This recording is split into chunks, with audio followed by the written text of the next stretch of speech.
में दवा आया। शोरे महीनों सुनकर तुझ तक में दवा आया। साकी में तेरे सदके मैं दे रमज़ां आया। साकी में तेरे सदके मैं दे रमज़ां आया। और जब बामे तजल्ला पर वो नय्यरे जां आया। जब बामे तजल्ला पर वो नय्यरे जां आया। सर था जो गिरा झुक कर, दिल था जो तपा आया। सर था जो गिरा झुक कर, दिल था जो तपा आया। सर और वो संगे दर, आंख और वो बज़्मे नूर। सर और वो संगे दर, आंख और वो बज़्मे नूर। जालिम को वतन क्या ध्यान आया तो कहाँ आया। जालिम को वतन का ध्यान आया तो कहाँ आया। और तैबा के सिवा सब बाग पामाले फना होंगे। तैबा के सिवा सब बाग पामाले फना होंगे। देखोगे चमन वालों जब अहद खिजा आया। देखोगे चमन वालों जब अहद खिजा आया। और ये शेर नातखानों के लिए कि कुछ नात के तबके का आलम ही निराला है। कुछ नात के तबके का आलम ही निराला है। हैरत में पड़ी है अक्ल चक्कर में गुमा आया। हैरत में पड़ी है अक्ल चक्कर में गुमा आया। और तैबा से हम आते हैं कहिए तो जिना वालों। तैबा से हम आते हैं कहिए तो जिना वालों। क्या देख के जीते हैं जो वहां से यहाँ आया। जो वहां से यहाँ आया। और इमाम कहते हैं कि नामे से रजा के अब मिट जाओ बुरे कामों। नामे से रजा के अब मिट जाओ बुरे कामों। देखो मेरे पल्ले पर वो अच्छे मियाँ आया। और बदकार रजा खुश हो बदकाम भले होगे। बदकार रजा खुश हो बदकाम भले होगे। वो अच्छे मियाँ प्यारा अच्छों का मियाँ आया। सबसे पहले मैं आप सभी लोगों को इस बात की मुबारकबाद पेश करता हूँ कि हम ने एक ऐसी महफिल और एक ऐसी बज़्म सजाई है जो हकीकी मानों में सुन्नत रसूल है। यानी माह रमज़ान के आने से पहले माह रमज़ान के इस्तकबाल के लिए, उसके फ़ज़ाइल बयान करने के लिए लोगों को जमा करना ये मुस्तफ़ा की सुन्नत है। और जलसे भी आप करते हैं 11वीं के और छठी के और अपने पीरो मुर्शिद के आरास वगैरह मनाते हैं, लेकिन ये चीज़ें मुस्तहब मुस्तहसन तक है। लेकिन आज की जो महफिल है वो ऐन सुन्नत मुस्तफ़ा है। हुजूर ने ये महफिल सजाई। और आज हमारे कुछ ऐसे अहले सुन्नत हैं जो इस सुन्नत को भूल गए। वो एरास नहीं भूले, दिगर महफिलें नहीं भूले, लेकिन ये महफिल जिसे एहतमाम के साथ मुस्तफ़ा ने भी सजाया और हज़रत अमीरुल मोमिनीन फारूक आज़म ने भी सजाया। तो आज आप और हम खुश नसीब हैं कि एक ऐसी महफिल में हम जमा हैं कि जो महफिल सुन्नत मुस्तफ़ा की आईनादार है। और मैं मुबारकबाद पेश करता हूँ इस इलाके की नौजवानान कमेटी को, बुजुर्गों को, इमाम साहब को, सदर को और तमाम अरकान को कि जिन्होंने अल्हम्दुलिल्लाह इस सुन्नत रसूल को जिंदा रखा है। अल्लाह आपको मुझे सबको जज़ाए खैर अता फरमाए। खिताब तो इंशाअल्लाह आप असल जो है वो शम्स मिल्लत शमशीर आला हजरत, नाशिर मसलक आला हजरत, हजरत अल्लामा मौलाना अलहाज मुफ्ती शमसुद्दीन साहब कादरी रज़वी दामत बरकातुहुल कुद्सिया से सुनेंगे। जब तक हजरत तशरीफ नहीं लाते थोड़ी देर के लिए आप मुझे गवारा कर ले, बर्दाश्त कर ले। अल्लाह ताला हम सब की इस हाज़िरी को कबूल फरमाए और मदीने पाक माह रमज़ान अल्लाह हमें गुजारने की तौफीक बख्शे। हज़रत इमाम आरिफ रूमी रहमहुल्लाह फरमाते हैं कि एक शख्स टैटू बनाने वाले के पास गया, तस्वीर, और ये शौक कोई नया नहीं है, ये अल्लामा जलालुद्दीन रूमी के दौर में भी हुआ करता था। और उसने जाकर के उस मुसव्विर से कहा कि मेरे पेट पर, मेरे सीने पर एक शेर की सूरत बना, ताकि मैं सीना खोल के चलूं और लोग मुझे देख के डरे, घबराए, ये शेर आ रहा है। और आजकल भी तो ये नारा बहुत चल रहा है, देखो देखो कौन आया। तो अब देखें, वो गया। अब जैसे ही टैटू बनाने वाले ने मशीन हाथ में ली और अपना काम शुरू किया तो उसको चुभन हुई। जाहिर सी बात है, ये काम कोई आसान थोड़ी है। उसको जैसे ही चुभन हुई तो वो चौंक गया, कहा क्या कर रहा है? आपने ही तो कहा कि शेर बनाओ। मैं शेर बना रहा हूं। नहीं, शेर तो बना रहा है, शेर की क्या चीज बना रहा है? तो उसने कहा मैं दुम बना रहा हूं। उसने कहा कि दुम कोई जरूरी है? छोड़ दुम, कुछ और बना। फिर उसने अपना काम शुरू किया तो फिर उसको चुभन हुई। उसने कहा अब क्या कर रहा है? कहा मैं शेर बना रहा हूं। नहीं, शेर तो ठीक है, क्या चीज बना रहा है शेर की? उसने कहा मैं उसके पैर बना रहा हूं। कहा पैर कोई जरूरी है? पैर को छोड़ दे, कुछ और बना। फिर उसने अपना काम शुरू किया। फिर उसको चुभन हुई, कहा क्या बना रहा है? कहा मैं शेर का पंजा बना रहा हूं। कहा पंजा कोई जरूरी है? बिना पंजा के नहीं होता क्या शेर? बिना पंजे के बना। फिर उसने काम शुरू किया तो उसे चुभन हुई, कहा क्या बना रहा? कहा शेर का पेट बना रहा हूं। तो कहा पेट कोई जरूरी है? बिना पेट के शेर बना। यहां तक के उसे चुभन होती रही। उसने कहा अब क्या बना रहा है? उसने कहा मैं आंख बना रहा हूं। कहा आंख कोई जरूरी है? बिना आंख के शेर बना। फिर उसने कहा अब क्या बना रहा है? कहा पेशानी बना रहा हूं। कहा पेशानी जरूरी है? बिना पेशानी के शेर बना। कहा अब क्या बना रहा है? कहा जबड़े बना रहा हूं। क्या जबड़े जरूरी है? बिना जबड़े के शेर बना। अब क्या बना रहा है? कान बना रहा है। बिना कानों के शेर बना, बिना दांतों के शेर बना। अब उसने उठा करके रख दिया। भैया तू शेर बनाने आया है या मजाक करने आया? अब इस वाकये को बयान करने के बाद इमाम साहब क्या कहते हैं, जरा गौर से सुने। इमाम साहब कहते आज भी कुछ लोग ऐसे हैं जो अपने आप को मुसलमान कहते हैं, मुसलमान, और अपने मुसलमानी के दावे में वो बहुत पक्के हैं, बढ़ चढ़ करके नारे लगाते हैं कि हम मुसलमान हैं, हम आशिके रसूल हैं, हम मोमिन हैं।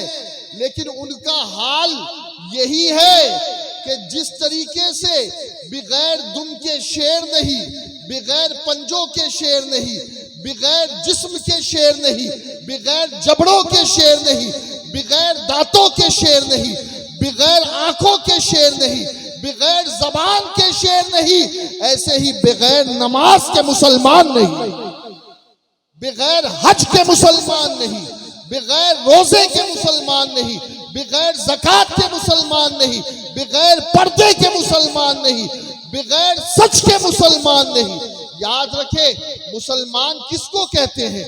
ये नहीं कि बस आप सुबह को काम करने चले जाओ, शाम को घर पर आओ, बीवी बच्चों के साथ खाओ और सो जाओ। अरे ये काम तो काफिर भी करता है, अपने बच्चों को तालीम इंग्लिश मीडियम में काफिर भी दिलाता है, बिजनेस तो काफिर भी करता है, नौकरी तो काफिर भी करता है। ईमान वाले में और गैर में फर्क यही है कि ईमान वाला अपनी मर्जी के मुताबिक नहीं बल्कि खुदा के मर्जी के मुताबिक अपनी जिंदगी गुजारता है। आज यहां इतने लोग बैठे हैं, आप क्या समझ रहे हैं ये माह रमजान जो 2022 का या 1443 का, क्या ये रमजान आपको और मुझे बदलेगा?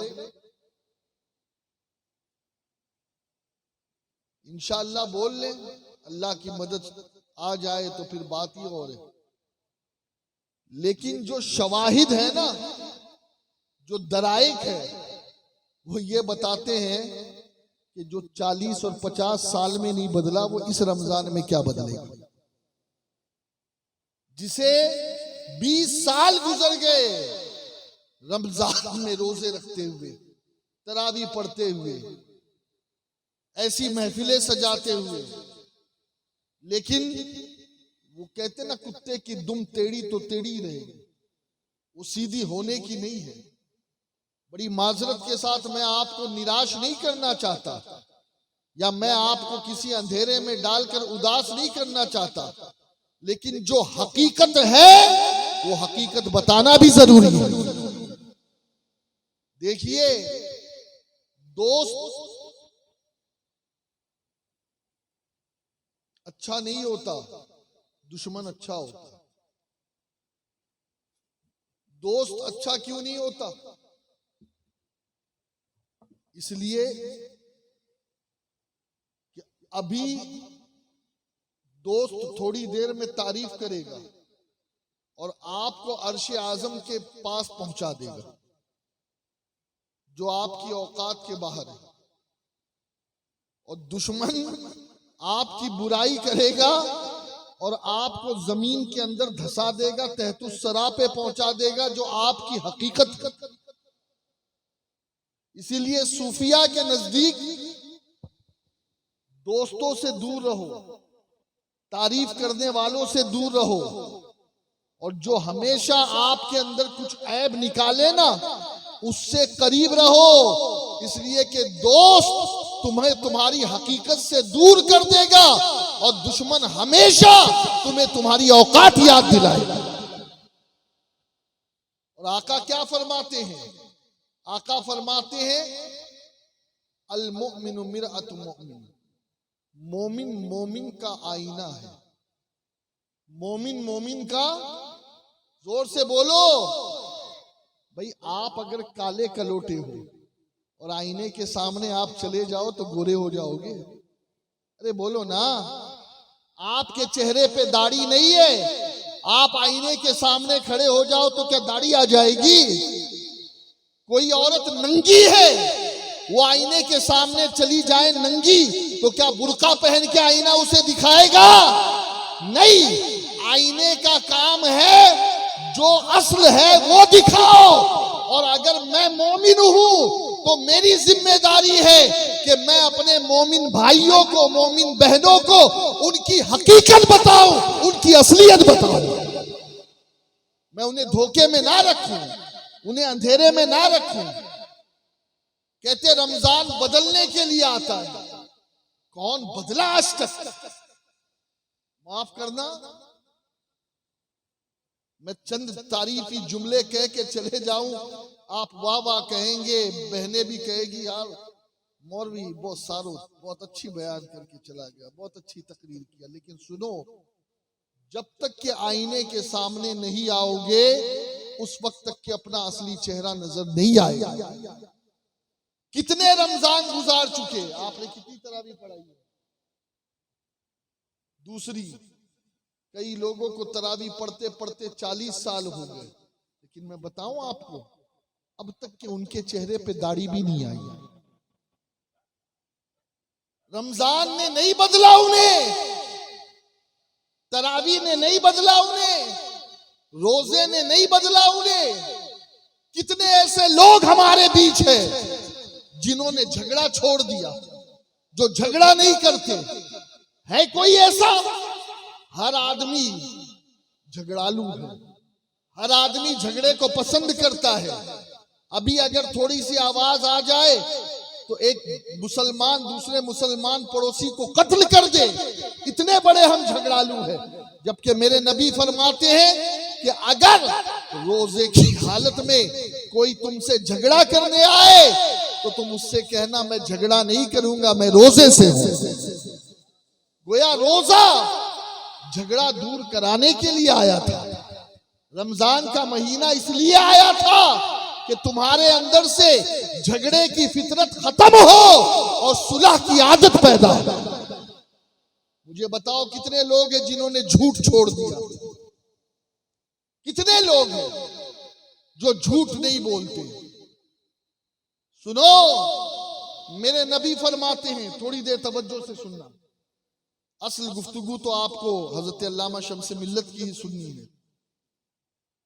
आका अलैहिस्सलातो तस्लीम फरमाते हैं कि जो रोजा रखे और रोजा रखने के बाद भी झूठ बोलना और उस पर अमल करना या बुराई करना ना छोड़े, तो अल्लाह को ऐसे बंदे के भूखे और प्यासे रहने की कोई परवाह नहीं है।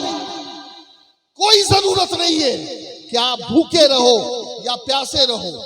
क्यों? क्योंकि अल्लाह का मकसूद भूखा रखना नहीं है, अल्लाह का मकसूद प्यासा रखना नहीं है।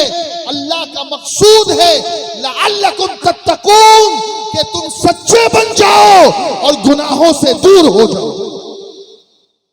मैं कहता हूं 40 साल का रमजान चला गया, वो नहीं बदला, ये 41वां साल क्या हमें बदलेगा? कुछ नहीं बदलने वाले हैं। ये खाम ख्याली है, ये सिर्फ बातें हैं। हम रस्में अदा कर रहे हैं, रस्में। हम हकीकतों से दूर हो गए। कहा है ना इकबाल ने कि रह गई रस्म अज़ा रूह बिलाली ना रही, फलसफा रह गया तलकीन गजाली ना रही। ये रस्में हैं जो सहरी में बैठ रहे हैं, इफ्तार में बैठ रहे हैं, 20 रकात तरावी पढ़ रहे हैं, कोई चंदा मांगने आ गया तो ज़कात दे रहे हैं। ये सिर्फ रस्में अदा कर रहे हैं, वरना रूह क्या है वहां तक अब भी हम पहुंच नहीं पाए। अगर हम माहे रमजान की रूह को पहुंचते, हमारे मोहल्ले का नक्शा बदल गया होता। हमारे घर से नंगी फिल्में, नंगे सीरियल खत्म हो गए होते। हमारी बहनें पर्दे की पाबंद हो गई होती। अगर हमने रमजान को समझा होता तो हर बुराई खत्म हो गई होती। लेकिन दोस्तों, हमने एक रस्म बनाई है और उस रस्म को हम रमजान कहते हैं, रोजा कहते हैं और ज़कात और तरावी कह करके बस उसे खत्म करते हैं। एक कुरान खत्म कर लिया, सर से बोझ उतार दिया। ला हौला वला कुव्वता इल्ला बिल्लाह। दोस्तों समझो, हमारी कोताहियां क्या है उसकी तरफ नजर करो। आज पूरी दुनिया में वावेला हो रहा है। क्या वावेला हो रहा है? कि ये देखो, हुकूमत ने ट्रिपल तलाक के कानून को मंसूख कर दिया। मैं कहता हूं नादानो, मौका किसने दिया? उंगली पकड़ने का मौका आपने दिया तो वो हाथ पकड़ लिया उन्होंने। कितने हमारे ऐसे लोग हैं जिनको ये बात पता है कि एक साथ 3 तलाक देना बिदअते सय्या है, एक साथ 3 तलाकें देना हराम है, एक साथ 3 तलाक देना बड़े गुनाहों में से। कितने ऐसे लोग हैं हमें पता ही नहीं है। 3 बार कबूल करके वो भी कबूल भी बोलना नहीं आता। इमाम साहब कहते कबिल तू, तो वो बोलता जबिल तू। ये भी बोलने नहीं आता। बीवी को लाना कमाल नहीं है। और माज़अल्लाह कई ऐसे घर हैं कि 3 मर्तबा बीवी को तलाक देने के बाद भी माशरे में इज्जत खराब ना हो, इसलिए अपने घर में बीवी को रख रखा है और रोजाना जिना कर रहे हैं। क्यों? वजह यह है कि हमें इस्लाम पर अमल करने की अब तक तौफीक नहीं हुई। ये ट्रिपल तलाक का मामला क्यों उठा? अगर हम वैसी तलाक देते जैसे तलाक का हुक्म कुरान ने दिया था कि पहली तलाक दी जाती, फिर बीवी को सुधरने का मौका दिया जाता, फिर बीवी सुधर जाती तो फिर रुजू करते, और अगर नहीं सुधरती तो फिर दूसरी तलाक दी जाती, फिर अगर दूसरी तलाक में वो सुधर जाती तो फिर रुजू कर लेते। कम से कम तलाक़े मुगल्लिज़ा तो नहीं होती, फिर हलाले की नौबत तो नहीं आती। लेकिन आज जाहिल मुसलमान कहता चल निकल मेरे घर से, चल हट जा मेरी चौखट से, तू तो मेरी माँ की तरह है, तू तो मेरी बहन की तरह लगती है। ये सब किनाये के अल्फाज है कि जिसके बारे में उलमा कहते कि ऐसे अल्फाज के चल चौखट बदल ले, चल मत आना मेरे घर पर, अपना रास्ता नाप, सीधी सड़क पकड़, भूले से भी मत पलटना मेरे घर की तरफ। ये सब जुमले उलमा फरमाते ये किनाया है और इससे भी तलाक वाक़ई हो जाती है। लेकिन आज मुसलमान मजाक में कहो या गुस्से में कहो या नशे में कहो, तलाक तो वाक़ई हो जाती है। आज हमने उंगली पकड़ने का मौका दिया तो पार्लियामेंट में बिल पास हो गया कि अब अगर कोई ट्रिपल तलाक एक साथ देगा, जबकि ऐसा नहीं कि वो खिलाफे शरा है, शरा इजाजत देती है। लेकिन बात क्या हुई, कमजोरी हमारी थी, आज हुकूमत ने उसका फायदा उठाया और ट्रिपल तलाक को बैन कर दिया। अब अगर कोई एक साथ ट्रिपल तलाक देगा, अल्लाह का वो मुजरिम नहीं है, लेकिन वो हुकूमत का मुजरिम होगा और उसे जेल की सलाखों के पीछे जाना पड़ेगा। आज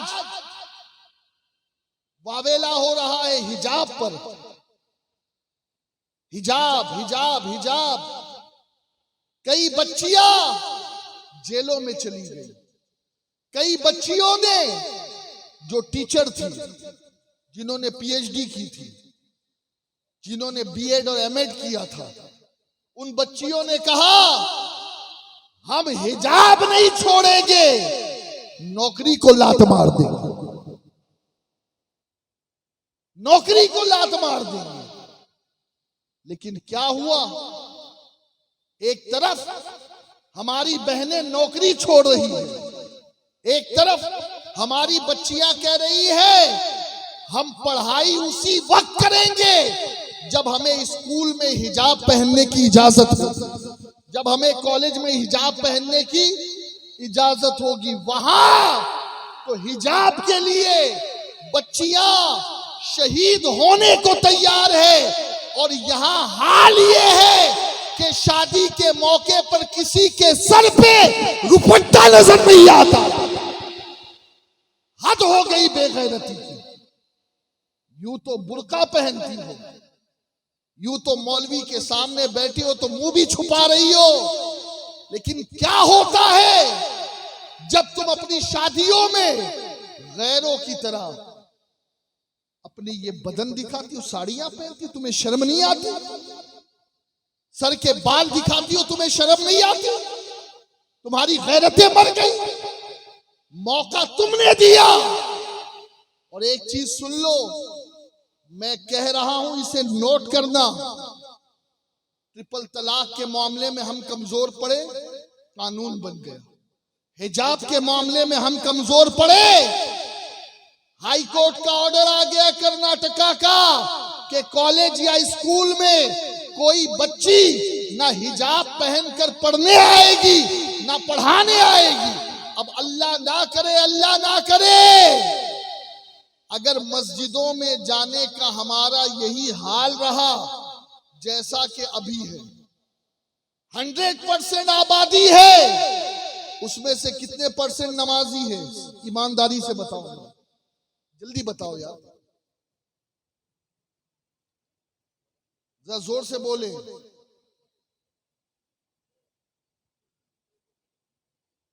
99% लोग नमाज नहीं पढ़ रहे। मैं रमजान की बात नहीं करता, मैं आम दिनों की बात कर रहा हूं। अल्लाह ना करे कल को लोग कहे कि जब 1% लोग नमाज पढ़ते हैं, 99% नमाज पढ़ते ही नहीं, तो क्या जरूरत है मस्जिदों की? तोड़ दो मस्जिदों को, और इस मस्जिद की जगह जो है अस्पताल बना दो, मुसाफिर खाने बना दो, इसलिए कि 1% के लिए मस्जिद क्या जरूरी है, वो घर पर नमाज पढ़े। आवाजें उठ रही है, आवाजें उठ रही है कि जब 100% मुसलमान नमाज नहीं पढ़ते तो फिर ये सबको अजान के जरिए से जगाने की जरूरत क्या? ये माइक बंद किए जाए, बोलो ये बात आपके कानों में आ रही है या नहीं? बोलिए ना भाई, मेरी बात नहीं समझ रहे आप। आ रही है। हो सकता है कुछ दिनों बाद एक कानून और पास हो कि जो मुस्लिम बच्चे हैं वो दाढ़ी के साथ कॉलेज में नहीं आ सकते, दाढ़ी के साथ गवर्नमेंट का जॉब नहीं कर सकते, या दाढ़ी के साथ प्राइवेट सेक्टर में पढ़ा नहीं सकते, या आईटी या दूसरे जॉब नहीं कर सकते। क्यों? वो कहेंगे अगर इस्लाम में ये जरूरी होता तो हर चेहरे पे दाढ़ी नहीं दिखती। ये तो कुछ लोग पहनते, कुछ नहीं पहनते, जैसे कि बुर्के के मामले में बात आई, यही बात आई ना यार। इस्लाम में ऑप्शनल है, पहनो तो ठीक है, नहीं पहनो तो कोई बात नहीं। खुदा ना करे अगर हमारा यही हाल रहा तो ना हम हज पर जा सकेंगे, ना हम उम्रे पे जा सकेंगे, ना हमारे चेहरे पर दाढ़ियां होंगी, ना हम अम्मामा शरीफ पहन सकेंगे, ना ही हमारी मस्जिदें सलामत होगी और ना ही हमारे मदरसे सलामत। आपको पता है अभी पंजाब हाई कोर्ट ने एक फरमान जारी किया कि 9 इंच की जो चाकू होती है, क्या कहते हैं उसे, कटार। 3 चीजें पंजाबियों में बहुत माना रखती है, केश, कटार और तीसरा का क्या है, कड़ा। केश यानी बाल, कटार कड़ा। अब आप देखिए ना एयरपोर्ट पर कितनी सख्त चेकिंग होती है, लेकिन उन्होंने अपने दीन पर 100% अमल किया। मैं कैसा भी है, लेकिन उन्होंने अपने उस बातिल दीन पर अमल किया पाबंदी से। तो आज हेलमेट की जगह अगर वो फेटा बांधे हो कोई उन्हें चालान नहीं कर सकता। यहां तक के अब एयरपोर्ट के अंदर, प्लेन के अंदर भी पंजाबियों को, सिखों को 9 इंच की कटार लेकर जाने की इजाजत गवर्नमेंट ने दे दी। कुछ समझो मुसलमानों, कुछ समझो। वो भी माइनॉरिटी में है, आप भी माइनॉरिटी में, लेकिन उन्हें एक कानून इजाजत दे रहा है और तुम्हें वही कानून रोक रहा है। वजह यह है कि हम मजहब पसंद तो कर रहे हैं, मजहब के पाबंद नहीं हो रहे, और वो मजहब के पाबंद हो रहे। वो बाल नहीं काटते तो नहीं काटते, उनके नजदीक अगर कटार रखना है तो रखना है, उनको कड़ा पहनना है तो पहनना है, अब कोई नहीं उतार सकता। काश मुसलमानों में भी ये गैरत होती कि हम अपने मजहब पर इतने पाबंद होते कि रमजान हो या गैर रमजान हमारी मस्जिदें भरी नजर आती। रमजान हो या गैर रमजान हम तिलावत के पाबंद नजर आते। रमजान हो या गैर रमजान हमारी बहनें, हमारी बच्चियां, हमारी माएं नमाजों की पाबंद नजर आती। नारे तकबीर।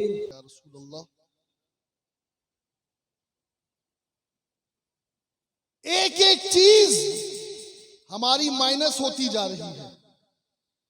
ट्रिपल तलाक के खिलाफ बिल आ गया, हिजाब के खिलाफ सुप्रीम कोर्ट का ऑर्डर आ गया। अगर आज भी हम अपने दीन पर पाबंद नहीं हुए दीन के मामले में, तो कहीं ऐसा ना हो कि कल को फिर ये भी बिल पास हो जाए कि अब मस्जिदों की जरूरत नहीं, क्योंकि 100% में से सिर्फ 1 या 2% मुसलमान ही मस्जिद में आते हैं, तो मस्जिदों की क्या जरूरत, फिर ये मस्जिदों के माइक की क्या जरूरत। मुझे बताइए ऐसा हो सकता है या नहीं। और याद रखें ये रमजान आ रहा है, अल्लाह करे कि ये रमजान मुझे और आपको बदल दे, अल्लाह करे, अल्लाह करे, वरना तो हमारे हालात ऐसे हैं कि पिछले 40 रमजान भी हमें नहीं बदल सके, ये 41वां रमजान क्या कर ले? कुछ नहीं होने वाला हमारा। वजह यह है कि हम रस्मों में पड़ गए हैं, रूह से दूर हो चुके हैं, हम इस्लाम की बुनियादों को भूल चुके हैं, रोजे के मकसद को भूल चुके हैं। और जिस आयत पाक को मैंने पढ़ा, उस आयत पाक का तर्जमा बयान करने से पहले एक हदीस बयान कर दूं और उसके बाद इंशाअल्लाह हजरत होंगे और आप होंगे। देखिए, तसव्वुफ जिस चीज का नाम है वो क्या है? हजरत उमर बिन खत्ताब इस हदीस के रावी है, जरा तवज्जो से सुनना। आकाए करीम सल्लल्लाहु अलैहि वसल्लम, मुस्लिम शरीफ की हदीस, आकाए करीम सल्लल्लाहु अलैहि वसल्लम तशरीफ फरमा थे। एक जवान खूबसूरत शख्स आका की महफिल में आया, लंबे लंबे काली जुल्फे वाले बाल, सफेद लिबास, और ऐसा लग रहा था कि है बाहरी, क्योंकि मदीने में किसी ने देखा नहीं। और वो आकर के मेरे नबी की बारगाह में बैठे, अपने जानू को नबी के जानू से मिला दिया, अपने हाथों को नबी के जानुए अक़दस पर रख दिया। एक वही कैफियत जो एक उस्ताद की शागिर्द की होती है। फिर 3 सवाल किए, मन ईमान, मन इस्लाम, मन एहसान। ईमान और एहसान, ईमान और इस्लाम के जवाब में मेरे आका अलैहिस्सलातु तस्लीम ने बताया कि अल्लाह पर, फरिश्तों पर, कयामत के दिन पर, जन्नत और दोज़ख पर ईमान लाना। इस्लाम की तारीफ में हज, ज़कात, रोजे वगैरह आका ने फरमाए। लेकिन जो तीसरा सवाल हुआ, तवज्जो से सुनना आप, तीसरा सवाल, आका एहसान क्या है? आका एहसान क्या है? तो मेरे नबी ने जवाब दिया कि इबादत ऐसी कर कि तू खुदा को देख रहा है, और ये ना हो सके तो कम से कम ये तसव्वुर हो कि तेरा रब तुझे देख रहा है। अब ये सवाल जवाब पूरे हुए, वो शख्स कहने लगा, ए मोहम्मद आपने सच कहा। और फिर उठ करके वो चल दिया। सहाबा को ताज्जुब हुआ कि सवाल भी कर रहा है और नबी से कह रहा है कि आपने सच कहा। अब आका ने देख लिया सहाबा के मिजाज को, कहा जानते हो ये कौन था? कहा ये जिब्रील था जो तुम्हें तुम्हारा दीन सिखाने आया था, जो तुम्हें तुम्हारा दीन। अब सिर्फ 2 बातें अर्ज करूंगा। पहली बात तो ये कि दीन सीखने वाले का हाल एक आजिज की तरह होता, घमंडी की तरह नहीं होता, अकड़ वाले की तरह नहीं होता। आज कुछ लोग जिनको कुछ पैसे की गर्मी है या कुछ दुनियावी इल्म की गर्मी है, तो वो आलिमों के सामने आते हैं तो यूं बैठते हैं, यूं। दोस्तों, ये इल्म सीखने वालों का हाल नहीं होता, बल्कि इल्म सीखने वालों का हाल ये होता है कि पहले वो अदब का मुजाहिरा करता है और इल्म भी उसी घर में रहता है जहां अदब मौजूद हो। और जिब्रील ने पूरी दुनिया को ये सिखाया कि नमाज, रोजा, हज, ज़कात और सारे मामलात बाद में है, पहले मुस्तफा का अदब है। और आका ने क्या फरमाया? ये जिब्रील थे जो तुम्हें तुम्हारा दीन सिखाने आए थे।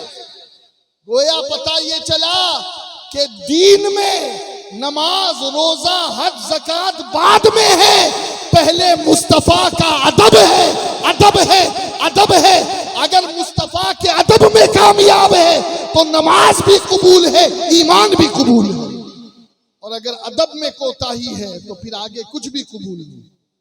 आखिरी क्वेश्चन जो था, आखिरी क्वेश्चन, एहसान क्या है। दोस्तों बस इसी को समझना है, इसी को समझना है। एहसान क्या है? आका ने फरमाया एहसान ये है कि तू अल्लाह की इबादत ऐसी कर। इबादत सिर्फ रोजे का नाम नहीं है, या सिर्फ हज का नाम नहीं है, या सिर्फ नमाज का नाम नहीं है। जो काम आप नबी की सुन्नत के मुताबिक करो, हर वो काम इबादत है। अब चाहे वो अपनी बीवी के साथ वक्त गुजारना ही क्यों ना, जो काम नबी की सुन्नत के मुताबिक हो, चाहे वो बिजनेस की मंडी पे जाना ही क्यों ना हो, वो इबादत है। तो अब एक मिजाज दिया गया कि इबादत ऐसी करो कि खुदा सामने। बोलिए खुदा जोर से। अब ये हमारे परवाज नहीं है, ये तो अल्लाह वाले हैं, ये तो अल्लाह वाले। हमारे इमाम आजम ने 100 मर्तबा रब को ख्वाब में देखा। ये ऊंचे लोगों की बात है, लेकिन हमारे लिए कम से कम ये है कि हम ऐसी इबादत करें कि तसव्वुर ये हो कि हमारा रब हमें देख रहा है। हमारा रब हमें, वो इस मजमे में भी हमें देख रहा है, वो मस्जिद में भी हमें देख रहा है, वो सहरी और इफ्तार करता हुआ भी हमें देख रहा है, वो तहज्जुद पढ़ता हुआ भी हमें देख रहा है, वो बिजनेस की मंडी में भी हमें देख रहा है। और खुदा ना करे अगर हमारे कदम शराब खानों की तरफ बढ़े तो वो उस बढ़ते हुए कदम को भी देख रहा है। हमारे कदम अगर ज़िना के अड्डों पे बढ़े तो वो उस बढ़ते हुए कदम को भी देख रहा है। और याद रखे, ये रमजान का महीना उसी वक्त हमें फायदा देगा जब हमारी इबादत इस लिहाज से हो, इस मियार से हो कि हमें ये तसव्वुर आ जाए कि हमारा रब हमें देख रहा है। फिर इंशाअल्लाह ये रोजे हमारी जिंदगी बदल देंगे, ये तहज्जुद हमारी जिंदगी बदल देगी, ये तरावी की नमाजें हमारी जिंदगी बदल देगी, ये हमारा अल्लाह की बारगाह में ज़कात देना ये हमारी जिंदगियों को बदल देगा, ये हमारा हज करना हमारी जिंदगियों को बदल देगा। अल्लाह की बारगाह में दुआ है कि अल्लाह ताला इस तसव्वुर पर हमें मजबूती से कायम रहने की तौफीक अता फरमाए। और देखिए, ये शहर पाली हुजूर सदरुल शरिया का शहर है। जरा बोलो ना सुभान अल्लाह। कई लोगों ने उनकी जियारत भी की है और पाबंदी से वो आते भी थे यहाँ पर। ये सदरुल शरिया फैज याफ्ता है आला हजरत इमाम अहले सुन्नत के। और एक वाकया बस आला हजरत का बता करके बात खत्म। बरेली की सरजमीन 7 साल की उम्र है मौलाना अहमद रजा खान साहब। रोजा रखा है, पहला रोजा रखा। दोपहर के बाद धूप जब बढ़ी तो कुछ आसार नकाहत के वालिद साहब ने या दादा ने देखे, कमरे में ले गए, फिरनी का प्याला दिया, बेटा खा लो। अहमद रजा कहते हैं मैं रोजे से हूं। अब इम्तिहान है, इम्तिहान हो रहा है। अब बच्चों के रोजे ऐसे ही होते हैं भाई, वो नाबालिग है ना, तो नाबालिग पे शरीयत की कलमें नहीं होती। रोजे से अब बच्चों के रोजे ऐसे ही होते, खा लो, किसी को क्या पता चले। अल्लाह अकबर। अब देखिए क्या कहते हैं, 7 साल की उम्र में, आज 60 साल के बुढ़े को इसका शऊर नहीं है। रोजा रखते रखते 60 साल हो गया लेकिन ये शऊर नहीं आया, और इसीलिए हम उन्हें अपना इमाम मानते हैं। इश्क़े रसूल तो अपनी जगह है, उन्होंने इश्क़े रसूल की दौलत भी अता की है और अल्लाह का खौफ भी दिलों में पैदा किया है। इमाम कहते बचपन में अपने दादा से कि मैं रोजे से हूं, कहा खा लो, बच्चों के रोजे ऐसे ही होते, किसी को क्या खबर कि तुम रोजे से हो। कहा किसी को खबर हो या ना हो, जिस रब के लिए अहमद रजा ने रोजा रखा है वो रब देख रहा है। बस दोस्तों इस तसव्वुर को कायम कर लो, अल्लाह देख रहा है, देख रहा है, देख रहा है, अब भी देख रहा है, रमजान में भी देख रहा है, रमजान के बाद भी देख रहा है। इंशाअल्लाह कभी ये कदम गुनाह की तरफ बढ़ेंगे नहीं और हम नेक बन जाएंगे। वमा अलैना इल्लल बलागुल मुबीन। अस्सलामु अलैकुम व रहमतुल्लाहि व बरकातुहू।